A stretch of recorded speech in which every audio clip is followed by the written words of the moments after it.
Invitados y los vamos a ir a buscar. Está con nosotros Nicolás Oroma, lo decíamos, hombre que entiende mucho de economía, del cual hemos extraído bastantes conceptos en este último tiempo, y está Martín Hinojosa, el titular del INB. ¿Cómo están? Bienvenidos y gracias por venir. Bueno, muchas gracias por invitarnos y obviamente saludo a toda la audiencia, ¿no? Y por esperarnos.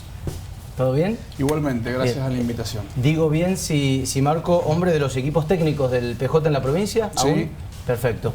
Sí, bueno, arranquemos preguntando por esta campaña de la cual se viene hablando tanto. Algunos han sido demasiado críticos y dicen es demasiado dinero en la calle, demasiado gasto, que rápidamente va a pasar al dólar y puede potenciar esta famosa inflación, esta famosa devaluación postelectoral de la que tanto se habla, ese fantasma que tanto agitan algunos, ¿no? Sí, vos sabés que en realidad, fíjate que la discusión de la devaluación se había adelantado. La pregunta era si en realidad se llegaba a las elecciones sin devaluación. Sí. Los años electorales son muy movidos en términos políticos, eso produce siempre un problema en la Argentina, en la economía argentina, siempre con escasez de dólares.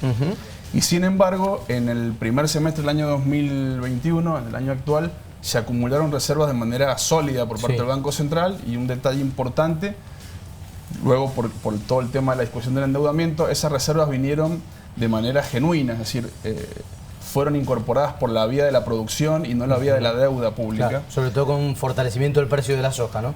Una de las causas fue el incremento de los precios internacionales de productos que Mendoza exporta, y bueno, eso tonificó las reservas y permitió mucho margen de maniobra al Banco Central para, si bien ir devaluando mensualmente, ir pudiendo reducir la tasa de devaluación mensual, que hace que también un poco frenara el tema inflación, que siempre es una preocupación.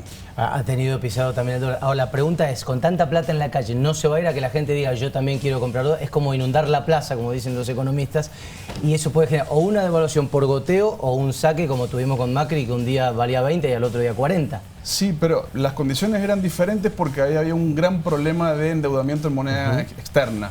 Hoy esa situación no está. Y otro detalle es que en realidad, de hecho la discusión política de las últimas semanas se está gastando poco. De hecho, el presupuesto actual del año 2021 establecía una pauta del 4% de déficit sobre el producto, y no se llega aún con todo el plan de gastos, no va a llegar al 3%. Es decir, hay un sobrecumplimiento de la pauta presupuestaria, y por ahí ha pasado también la discusión política. Es decir, no hay un exceso de gasto. Bueno, hay dos miradas sobre eso, pero estacionemos ahí con Nicolás Oroma, porque ese es uno de los temas de la noche. Martín, varias preguntas para hacerte. Sabemos que tenemos el tema del vino y del vidrio muy presentes en la agenda, pero queremos saber cómo se vivió para un funcionario nacional de Mendoza, del Valleduco, aprovechamos para decir, del lugar de nuestra compañera Rosana, el cimbronazo político que se vio, en el cual volaron ministros, se fue Basterra, por ejemplo, el único que efectivamente renunció, porque los otros renunciados al final no se fue nadie. La pregunta concreta es, ¿en algún momento usted sintió que se iba o que se tenía que ir del INB con todo ese barrefondo que se armó? La verdad que son decisiones que exceden mi posibilidad de decir que sí o que no. Yo soy un funcionario nacional, respondo al gobierno nacional, y en ese caso tengo que estar permanentemente a disposición sobre todo el sector vitivinícola. Tuve la reunión con el ministro Julián Domínguez, una reunión que fue el lunes pasado, donde me explicó qué es lo que pretende, qué es lo que tenemos que trabajar, mucho diálogo con el sector, mucho diálogo con las entidades, y es algo que venimos haciendo. Le comenté que lo veníamos haciendo, y me pidió que estuviera presente, que estuviéramos escuchando al sector, y es algo que venimos haciendo desde el Instituto Nacional de Vitivinicultura. De hecho, en ese ida y vuelta que tenemos con las entidades, en ese ida y vuelta que tenemos con los referentes vitivinícolas, nos permite no solamente tomar decisiones con menos margen de error. Uno, mientras más se escucha, menos posibilidades tiene de equivocarse. Pero espere, ¿le puedo rectificar la pregunta o ratificarla sería? En algún momento de esa situación en la que no había piso, nadie tenía nada claro, ¿se vio ido o sintió que su trabajo corría peligro también? Mire, todos estos lugares donde uno está son lugares que son prestados. Uno tiene que entender que la silla no es de uno. uno tiene que hacer su mejor trabajo, tiene que tratar de cumplir con los objetivos que se plantea, pero las sillas no son para atornillarse. Entonces, si te piden el lugar, no es tuyo, o sea, uno tiene que cederlo. Pero no se lo pidieron. No nos han pedido el lugar a nadie. Lo que estamos haciendo es trabajando en función a lo que nos ha pedido el ministro, pero siempre, esto no hay que ser ingenuo, siempre está la posibilidad de cambiar. De hecho, el hecho que se cambien ministros responde a eso. Ningún ministro puede decir yo no me quiero ir. Lo pueden decir, pero no se puede, eso no lo pueden va a sostener. decir, está bien. pero depende de una decisión política. Y los que decidimos entrar en política, los que decidimos participar del sector público, sabemos que estas son reglas de juego que están Primera a disposición. precisión de Hinojosa, no se sintió oído en el momento de recambio de gabinete. Rosana Villegas, pregúntele a su coterráneo. No, bueno, en realidad tenía la intención de preguntarle a Aroma sobre esto que vos estabas marcando recién, de cómo impacta esta postura de poner más plata en la calle como una decisión, como una medida económica. La pregunta es si las condiciones son distintas, como usted marcó en la época de Macri, y tal vez no piensa en una devaluación. ¿Cómo se va a sostener la inflación que está prevista en el presupuesto nacional de aproximadamente el 33%, con toda la emisión que se está haciendo para poder sostener estas medidas económicas? Mira, eso también, bueno, es largo de discutir, pero no hay una linealidad entre los niveles de emisión y la inflación. Es una discusión de teoría económica, digámoslo así. En Argentina hay varios factores multicausales que producen la emisión en términos de si se te acaban las reservas del dólar, ahí sí tenés problemas inmediatamente con la devaluación, pero va primero por la vía cambiaria y luego la devaluación. No es que cuando vos gastás per se tenés problemas en la inflación, eso no está linealmente chequeado. De hecho, el gran problema que tuvo la Argentina en el año 2021, te diría desde octubre o septiembre de 2020 hasta esta parte, ha sido el fuerte incremento de los precios internacionales que ha producido inflación, no en Argentina, en todo el mundo. Brasil multiplicó por 3 la inflación prevista. Estados Unidos, Reino Unido, de hecho, hace 2 días cayeron los mercados mundiales por temor a inflación mundial. Está bien, pero se está emitiendo de a miles de millones por hora, por minuto. Digo, sí, ¿cómo se sostiene eso? Con producción. Y ahí, bueno, acá está el titular del INB y es importante porque desde el lado de la oferta, digamos, desde la producción y la capacidad productiva del país, también hay indicios de que la industria, la capacidad productiva está aumentando. Digo, si aumentan los niveles de inversión, los niveles de gasto son absorbidos, ¿no? Entonces no hay una linealidad solamente analizando los niveles de emisión, que por otra parte la pauta de presupuesto de este año, como hablamos recién, está sobrecumplida, digamos. Estamos por menos de la mitad de lo que Guzmán en su momento estimó en el presupuesto. Claro.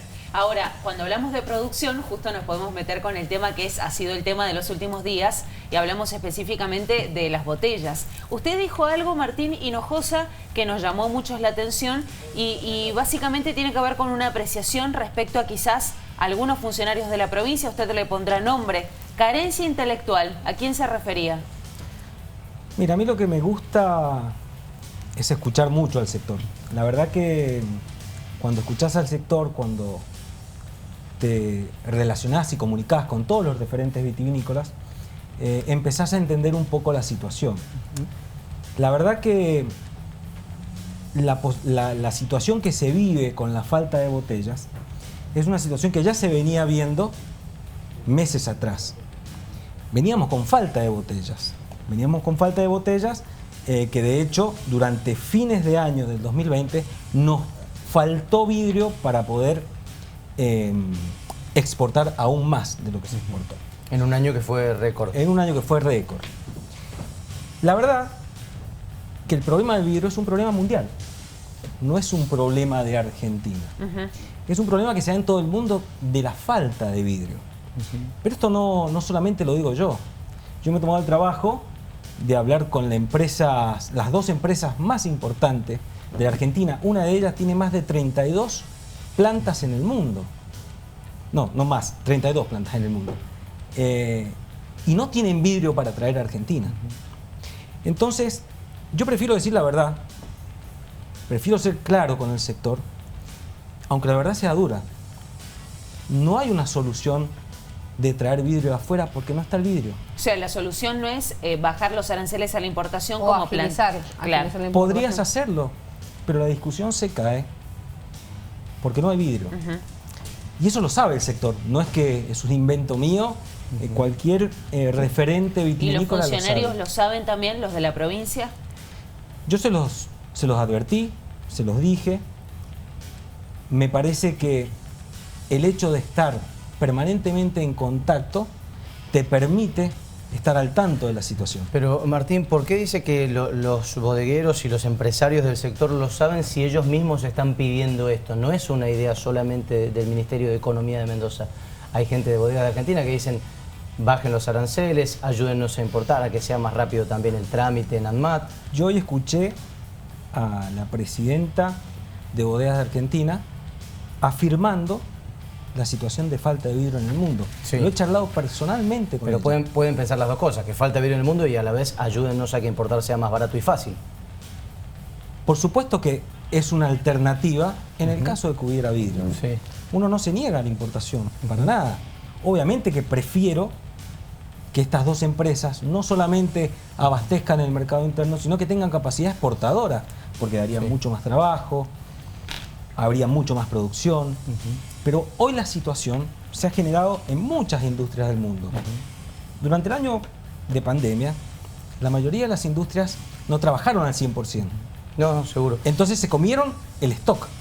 Hay una pregunta, Pablo quiere preguntar y no queremos dejarlo colgado a Nico mucho tiempo, pero ¿estos se han reunido a hablarlo con el Ministerio de Economía de la provincia? Porque parece que hubiera una pelea política de fondo y de fondo a una gran problemática para un sector que es clave e históricamente importante para la provincia.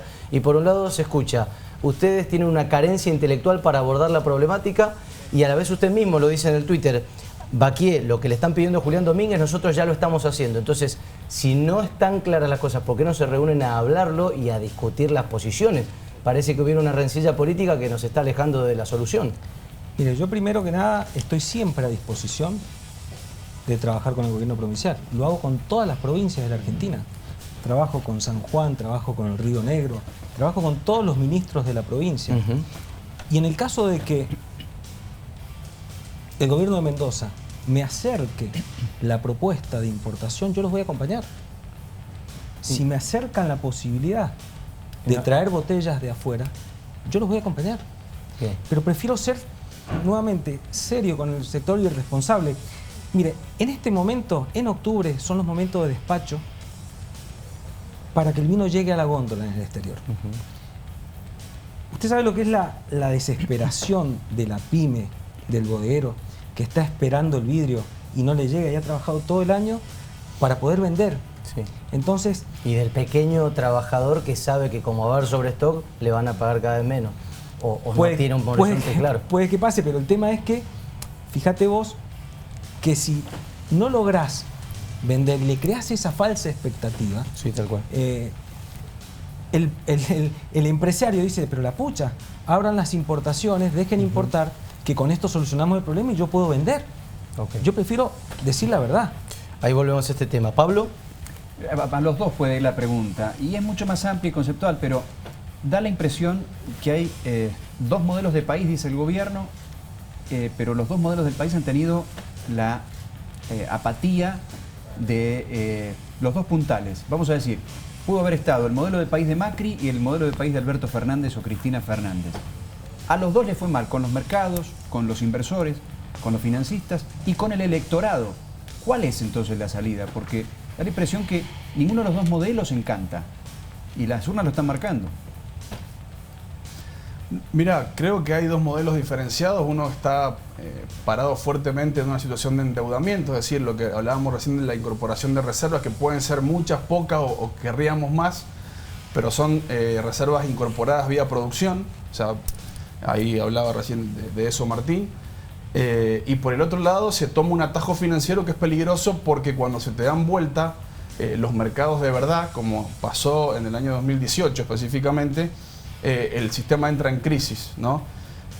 Yo creo que hay una diferencia en esos dos modelos y es que uno acaba de atravesar, y te diría que ni siquiera la estamos dejando atrás recién ahora, una pandemia mundial que frenó la oferta mundial y la demanda mundial y frenó los circuitos de circulación en el mundo, con caídas importantes en Argentina también y en el resto del mundo de la economía, y me parece que ahora sí podemos empezar a evaluar. Yo, si soy honesto con mi trabajo de analizar una serie histórica, a la pandemia la tengo que sacar del análisis, ¿no? Porque es algo que pasó a nivel mundial y fue como se llama, un cisne negro que no se podía prever. Sí, ahora, en el año 2021, ya con esa recuperación, hay que empezar a evaluar, y por supuesto que ahí coincido con vos, falta mucho, falta que algunas cuestiones que me parece que se han ido ordenando pasen a el bolsillo de la gente, digamos, que se vea reflejado en la posibilidad de llegar a fin de mes, para ser claros, y también se vea reflejado en las pequeñas y medianas empresas para que puedan vender en los niveles anteriores a esa pandemia, digo, pero no podemos analizar un modelo económico sin sacar un evento mundial. Me parece que eso no lo podemos hacer, por eso es tan importante lo que se presupuesta en el próximo año, para ver qué sucede en definitiva. Nicolás, respuesta cortita de al pie, así vamos con Agus, que quiere preguntar. ¿Vos también sos de los que piensan que hubo una política económica amarreta encabezada por Martín Guzmán, como piensa gran parte del Frente de Todos? Mira, yo creo que son instrumentos, perdón, la voy a hacer bien cortita. La responsabilidad fiscal es un instrumento que lo tenés que ir calibrando de acuerdo a los objetivos de política, no es al revés. Y creo que si justamente las elecciones sirven para testear qué está pasando con la economía, sí, puede que ahí vos te des cuenta que tengas que expandir un poco más el gasto, sí, para justamente encaminar y llegar a esos lugares donde no se han llegado, y no en términos electorales, sino en términos económicos, digamos. Claro, que sería lo importante. Martín, perdón, quedó sin contestar la pregunta de Pablo sobre los dos modelos. Yo lo quisiera explicar desde el lugar que me toca, que es la vitivinicultura. Me parece que en los últimos 20 años hemos estado planteando la vitivinicultura desde ciertos aspectos que no los hemos ido modificando. Si hay algo que nos enseñó la pandemia, es que el gran regulador de los stocks de vinos es la venta. Vendimos más, comercializamos más, exportamos más, y se empezó a equilibrar, sobre todo, el eslabón más débil de la cadena, que es el productor. Mejoraron los márgenes de rentabilidad, pero todo sustentado en la comercialización. Creo que son estos los temas que tenemos que empezar a trabajar desde la vitivinicultura. A mí me cuesta entender que en los últimos 20 años nos hayamos puesto contentos porque cayó una gran helada y por eso va a valer el precio de la uva al productor. Me parece que tenemos que tratar de pensar en festejar grandes cosechas. Obviamente que la frase es muy bonita y que es difícil de cumplir, pero yo prefiero vender tanto, poner tanta fuerza en tratar de exportar, en tratar de comercializar, en tener nuevos tipos de productos, de envases, de modernización, que el sector privado lo sabe hacer, y que la pandemia nos enseñó que a través de la comercialización se equilibra el mercado, que creo que es por ahí donde tenemos que trabajar. Creo que es por ahí donde tenemos que empezar a hablar de estos temas que dejan de ser coyunturales y son estructurales. Y obviamente mantener los mismos temas que venimos hablando hace 20 años, pero empezar a poner foco en vender más. Lo invito a que se saque el traje del titular del INB para ponerlo en el traje de la campaña, porque sabemos que también participa de la campaña de alguna forma, y de hecho mañana arranca formalmente la del Frente de Todos. ¿Le gustó la campaña que hizo el Frente de Todos desde el arranque hasta las PASO? Bueno, yo creo que la campaña estuvo dirigida especialmente a tratar de convencer, a tratar de que la gente nos acompañe. Evidentemente esperábamos una mejor performance, pero entiendo que hay tiempos para mejorar. Creo que se tomaron decisiones al respecto, que fue poner a otra persona a manejar la campaña, Martín Aveiro. Y bueno, eso implica también un poco escuchar al electorado, escuchar a la comunidad, escuchar lo que te dicen los votos y a partir de ahí tomar decisiones. Uno lo puede hacer mejor o peor. Lo importante es tratar de empezar a que el justicialismo, el peronismo, enamore un poco más a los mendocinos. Pensando en ese posible enamoramiento que pretende generar el PJ y también en la construcción que se tiene que hacer, imagino, como tunuyanina que también camina las calles de Tunuyán, ¿se ve como posible candidato a intendente en el 2023 de Tunuyán? Ahí hizo una sonrisa, Sí, chicos. hubo todo un gesto tremendo. Y dio un silencio en el medio. Decí que no tenemos bar, porque si no volveríamos a ver esa sonrisa. ¿La viste vos también, Agustín? No, lo tengo muy claro. Creo que uno de los pocos intendentes de Mendoza que está preparando un candidato para que lo suceda es Martín Aveiro. Está preparando una persona para que se pueda seguir gobernando Tunuyán. Yo formo parte de ese equipo y voy a apoyar, obviamente, la decisión de Martín, porque creo que es una decisión que no es fácil de tomar, buscar quién te sucede. Y son Bueno, pero pocos, no tiene reelección ya, no tiene opción. pero fíjate que son muy pocos los intendentes que ya están trabajando en formar una persona. No es fácil llegar y sentarse a la intendencia y empezar a caminar todo ese proceso. Por eso es muy importante la decisión de Martín de preparar una persona. Llegar preparado a un lugar como manejar una intendencia, sobre todo las intendencias de pueblos, son mucho más difíciles manejar las intendencias de pueblos que una intendencia de una gran ciudad. ¿Por qué? Claro. Todos saben dónde vivís. Sí, bueno. Todos. Y eso lo hace más complicado. Caminás, no te puedes tomar ni siquiera un café porque alguien te va a reclamar o pedir algo. En Bueno, las pero ciudades en Mendoza más, sabemos hasta dónde viven los gobernadores. pero en las ciudades más grandes, te lo aseguro, los intendentes caminan mucho más libre que en un pueblo. Y mientras más chico, los tenés a las 7 de la mañana en tu casa esperando. Pero le gustaría ser candidato a intendente. No, no tengo esa chance porque nosotros como proyecto y como equipo del cual formo, estamos trabajando para que la persona que ha elegido Martín lo suceda y espero que así sea. Capaz Bueno, no tuve el disperso, pero nombrémoslo. Emir Pablo, ese nombre. Emir Andraus.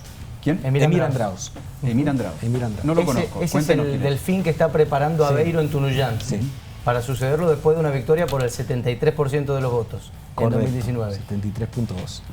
Emir Andraus es el nombre. Y le iba a preguntar, pero sería demasiado largo, ¿cómo se prepara un candidato a intendente? Pero no nos vamos a meter ahí. Dijo, es uno de los pocos. En el peronismo se le vienen otros nombres a la cabeza que ya están preparando el suyo, y si saben el radicalismo también se lo pregunto. Desconozco. La Pero verdad en que el peronismo hay otro, dijo, es uno de los pocos, o sea que sabe que en el peronismo por lo menos hay algún trabajito. pero no están blanqueados. En cambio, Martín ya ha blanqueado quién es la persona a la cual está preparando y creo que es importante prepararlo. Sí. Creo que es muy importante porque no es fácil ser intendente. Ahí lo tenés en foto, mirá. Ahí está. A Ahí lo Emir tenemos, Andraus. Emir Andraus. Qué rápida la producción a Emir Andraus, que todavía no lo siguen. Si va a ser el candidato en 2023, ya lo tenemos que estar siguiendo en 7 7. de seguirlo. Profesor Emir Ahí Andraus, está. padre de 3 hijas, jugador de vóley, concejal claro. del... Mirá qué sorpresa, concejal del PJ, desde 2018 de Tunuyán Mendoza. Era un chiste, se tenía que Claro, ver. sí, sí, sí. 22:59, Pablo Gerardi, su pregunta. El diagnóstico que ustedes tienen coincide con el de la cúpula política del Frente de Todos, que Mendoza está en la peor condición de los últimos 30 años. Uno conversa con el empresariado, el otro tiene datos técnicos. ¿Coinciden en eso y por qué? Mirá, sí, coincidimos. De hecho, hay un informe del Yeral, no del partido, que indica, hace un análisis de la economía provincial y está en una situación, en el año 2020 cayó la economía a niveles de los últimos 30 años. Hoy la economía está a niveles del año 2014, digamos. Pero las algunos autoridades dicen- dicen caímos el 7 y la nación cayó el 10. Sí, eso fue el año de pandemia, eso fue específicamente el año 2020, lo que uno hace el recorrido. Se habla mucho de hace 10 años que Mendoza no crece, Sí. lo cual hay una parte de cierto que es que el empleo privado no crece, y eso sí es cierto, y el resto no es cierto, porque cuando vos mirás la estadística de 10 años, en realidad la economía de la provincia hubo un periodo en el que sí creció, algo así por ahí, por alrededor del 3,5%, según datos de la Dirección de Estadísticas de la provincia. El Producto Bruto Geográfico creció ¿Cuándo fue eso? desde el año 2010 al 2015, si tomás 2010, 2020, hay 5 años en que la economía crece y 5 años en que la economía cae. Sí. desde el año 2016 al 2019 o 2020, pero yo soy honesto en ese sentido, 2020 lo corro el análisis porque es un cimbronazo Obvio. Sí. imposible de analizar. Y la economía se retrae cerca de un 5,6 o 6% en ese periodo. Entonces, en realidad lo que hacen es promediar dos momentos, ¿no? Promedias 10 años y te da que dice que la economía se ha mantenido cercana a cero. Hay dos modelos también ahí adentro y cuando se hace el análisis hay que separarlo por modelo económico y político porque las políticas que se aplican son diferentes. Sí. Y me parece que ese diagnóstico es el correcto. De hecho, Mendoza enfrenta condicionamientos estructurales, a mi entender, y anticipándome sin datos, digamos, porque mañana se presenta el presupuesto, mañana se van a ver esos condicionamientos que Mendoza enfrenta hacia el futuro, ¿no? Los problemas que vamos a tener mañana, digamos. Los condicionamientos son que Mendoza tiene un alto nivel de stock de deuda en moneda extranjera y Claro. ya ha perdido mucho en el medio, digo, en 5 años de que se toma esa deuda. Ahí también te van a decir que bajó en los últimos 2 años en relación en dólares, siempre hablando en dólares. Yo no me explico tampoco por qué Mendoza está en la vidriera y juntando pergaminos en el mundo, señalado por lo enológico, el enoturismo, No, por y su te- institucionalidad, por los propios la mercados. administración, Y te sumo algo y más. ustedes lo ven tan mal. Eso es lo que me hace ruido. Y te sumo algo más, el electorado sigue eligiendo este oficialismo. No, pero no tiene que ver con una cuestión electoral, digo, yo en ese tema no lo manejo, a la cuestión electoral. Pero Lo que para- sí te puedo decir, los datos económicos muestran, digo, porque la cuestión eleccionaria incluye un montón de factores diferentes solamente al manejo de la economía. Hace 5 años a esta parte la economía ha caído de manera importante y tiene condicionamientos hacia el futuro y los va a presentar mañana cuando el gobernador tenga que retroceder con una supuesta virtud que tenía la provincia, que era no estaba endeudada. Bueno, pero si ya están anunciando que no va a haber endeudamiento es porque, a mi entender, y esto lo digo a título personal, alguien le ha avisado que en 2023 se viene una cosa complicada, que es que vuelven a aparecer los vencimientos de capital de la deuda reestructurada, que son muy pesados y que en este ritmo de ¿Alguien le ha generación... avisado o siempre lo tuvieron en cuenta? ¿Cómo no vas a saber cuándo vence el bono? Acordate que eso se reestructuró, la deuda se defolteó en el año 2020, la deuda Sí. tomada en 2016, Sí. y vos mirás un poquito más allá del 2022 y ves un problema, que es que aparecen de nuevo los vencimientos de capital en dólares y hay que juntarlos. Hay que Y juntarlos. el año para juntarlos es el próximo, porque si no vas a quedar otra vez en un brete en el año 2023 donde podés tener problemas de default nuevamente. Para que los aprovechemos al máximo, antes de cerrar, muy cortita mía. Nicolás, ¿no tenía ese dato del crecimiento del PBI de la provincia en los 2010-2015, decías? ¿Sí? ¿Y cómo se explica la zozobra económica del final del gobierno de Paco Pérez, si había ese crecimiento en el producto? Acordate que la cuestión económica no está directamente alineada con los temas financieros propios del Estado. Eso también es un detalle. Bueno, si hay fondo, hay fondo. Administrar el Estado no es administrar la economía en la provincia. Sí. Acá se está haciendo en Mendoza como toda una situación de veamos qué pasa en el presupuesto con las reglas de la administración pública, pero los datos que nos deberían interesar para mañana en el presupuesto es qué va a pasar con la inversión pública, pero en definitiva qué va a pasar con el desempleo, qué va a pasar con la economía, qué va a pasar con la actividad económica.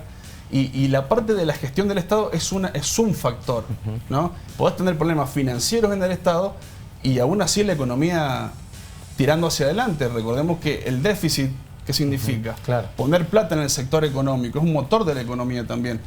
Pero Eso también no se está hablando esa demasiado. economía tirando hacia adelante entonces no generó a través de la recaudación lo suficiente para que el Estado tuviera fondos para pagar. Y en ese momento hubo una situación de crisis, también recordemos rápidamente, sin perder mucho tiempo, que hubieron 2 años donde no se aprobaron presupuestos, eso implica un ahogo financiero muy importante, y ahí se queda condicionado el gobierno en ese momento. Chicos, Ahora, todo sí, suyo. como asesor del Partido Justicialista en términos económicos, si mañana debiera darle un consejo al Partido Justicialista, ¿debe acompañar el rollover que ya sabemos, ya anticipado el gobernador va a pedir mañana? Mira, primero hay que mirar los números, porque la verdad que hablar sin conocer los datos no, es irresponsable. Me parece que hay que esperar que aparezcan los números y bueno, y después el partido es el que definirá, digamos, las decisiones. Bien, propongo que sean para Nicolás las preguntas, pues nos quedamos un ratito más con Martín. Pablo y Rosy, lo que quieran. No, recordar, estábamos hablando de lo que posiblemente sea este presupuesto del 2022, entre otras cosas, otras variables en las que se va a poner seguramente la lupa, va a ser en si se incrementan o no los impuestos provinciales. Estaba recordando que en la época de Paco Pérez se aumentaron mucho los ingresos brutos, por ejemplo. Se aumentaron los impuestos al ingreso bruto en uno de los años específicamente. Sí, eso también es una discusión. ¿Qué pasa con los impuestos? Fíjate que analizamos los últimos 5 años y lo que pasó fue una reducción leve de ingresos brutos con la idea de que la reducción de impuestos impacta directamente en inversión. Por ejemplo, bonos fiscales, ¿no?, que se entregaron y que iban a, por ejemplo, se prometieron algo así como 3.000, 5.000 empleos, y vos, si te fijas, la tasa de desempleo se duplicó y el Estado perdió fondos. Y todo tiene que ver con un plan general. Por ejemplo, recuerdo que hubo una baja en las alícuotas de impuestos a los ingresos brutos, pero la tasa de interés nacional, claro, estaba entre 80 y 100%, y la tarifa de los servicios públicos, que también son costos para las empresas, tuvo un aumento sideral. Digo, todo tiene que estar más o menos alineado, porque si no, no te sirve de nada, digamos, regalar recursos tributarios, ceder recursos tributarios, para luego no tener esa dinámica en la inversión. Me parece que también hay que dar esa discusión de manera completa, porque sabemos que esto se da como muy parcial. Y está bueno contextualizar en la previa. Es cierto que no tenemos los números todavía del presupuesto de mañana, pero la mirada económica y financiera también de la Mendoza que se viene, según Nicolás Aroma. Pablo, ¿tiene la última, la del estribo? El juego de la síntesis también para Nicolás, así lo despedimos. Cortita. Una medida me tira, ¿cómo recuperar la confianza? Porque todos los entendidos en materia económica dicen el problema de confianza, pero la gente se va del peso, las